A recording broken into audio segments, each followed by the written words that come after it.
লিবিয়ার দক্ষিণাঞ্চলের আমের মাহাদি মনসুর আল কাজাফি নামের এক যুবক হজ করার জন্য সৌদি আরবের উদ্দেশ্যে রওনা হন।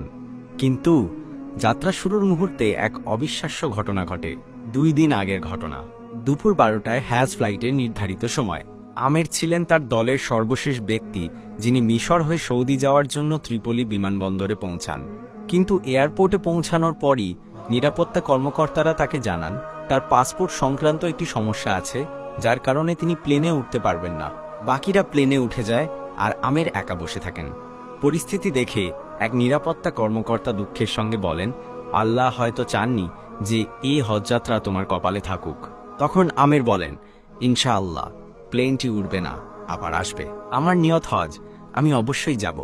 কিছুক্ষণের মধ্যেই ঘোষণা এলো এয়ারপোর্টে প্লেনটিতে যান্ত্রিক ত্রুটি দেখা দিয়েছে এবং সেটি ফিরে আসছে।